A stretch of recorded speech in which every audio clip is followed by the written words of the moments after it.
The other day I was just having a look at some of the Skylanders that I don't play very often and trying to work out which ones I should try to play a bit more.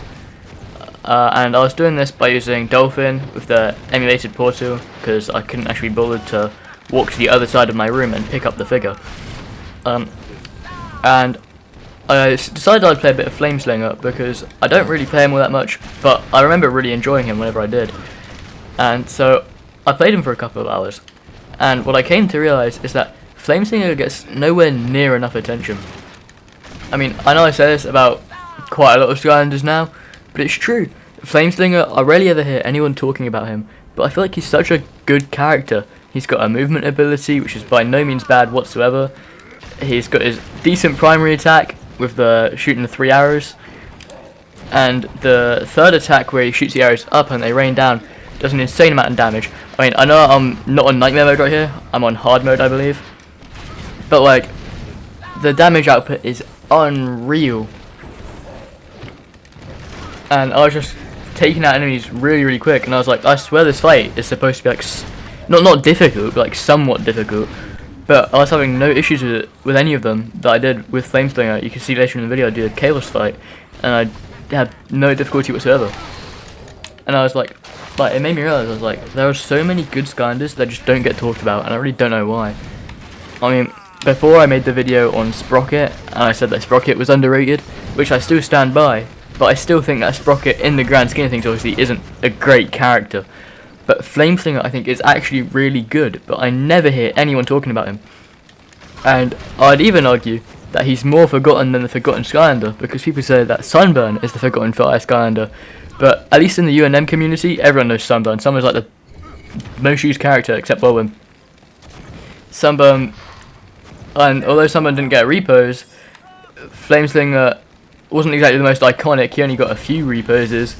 In fact, I think he only had his Series 1, Series 2, and then the Gold Flameslinger Chase variant. I believe that is all of them. So, I mean, 3 figures is still quite a bit, but it's not like the most, it's not a Gil Grunt level. I think Spyro got more as well. Yeah, Spyro did get more. Remembering off the top of my head. But like, Flameslinger I feel like is a really good character, but I just never hear anyone saying anything about him. And I don't really get why. I mean, the other Fire Skylanders, I suppose, can kind of overshadow him a little bit. Because, I mean, you've got Eruptor, who's obviously really iconic. He was one of the original ones. I mean, he was my first Skylander that I bought that wasn't in the starter pack.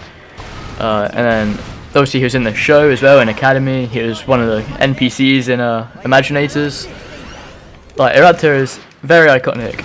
And then you've got Ignitor, who is also quite iconic, not quite as iconic as Eruptor, but I hear a reasonable amount about Ignitor because of the weird wacky stuff you can do with speedruns and skips and things. With Ignitor, he's got some bizarre physics or whatever, I don't know, I don't really pay too much attention. I've just seen him being launched across the map in Trap Team on Time Town, whatever it's called, that one level with the clock and, you know the guy. Cross Crow, that's him. I've seen him getting flung across the map in that. I've seen him doing massive jumps in Giants. So he kind of steals a bit of the show there. And then also you've got Sunburn, who's quote unquote the Forgotten Skylander because he only had one figure. And then there's Flameslinger, who doesn't really stand out amongst the rest. But I still think he's actually really capable. Because, as I said before, he's got a good first attack, he's got a good movement ability, he's got good third attack, and all round he's just a really powerful character, at least in the first few games. I don't know how well he holds up in the later games. I'm going to be completely honest, I think the latest I've ever used him in has been Trap Team, and I seem to remember he was alright in that. Obviously not as good as any of Trap Masters, but Trap Team was like the first game like the previous characters really got nerfed, so I can kind of see why. But I know in Swap Force he's still good, I know in Giants he's good, I know in Spyro's Adventure he's good. Don't know about Superchargers. I doubt he's any good in Imaginators because no one's good in Imaginators because it's Imaginators.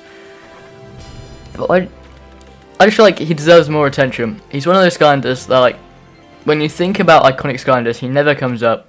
But he is quite iconic in the grand scheme of things. I mean, he was in a ton of the books, I know that much. ultimately, I mean, I suppose at the end of the day, he's not like the most unique design Skylanders has ever had, so I can kind of see why he would fade into the background a little bit. But I think he's cool. I think he deserves a bit of recognition.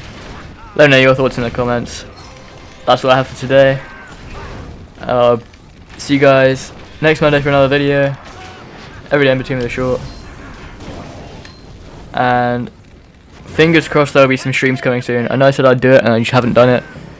I do still plan on doing it. I just don't really know what to do or when. I'll figure that part out. So yeah, thank you guys for watching and I hope you have a great day.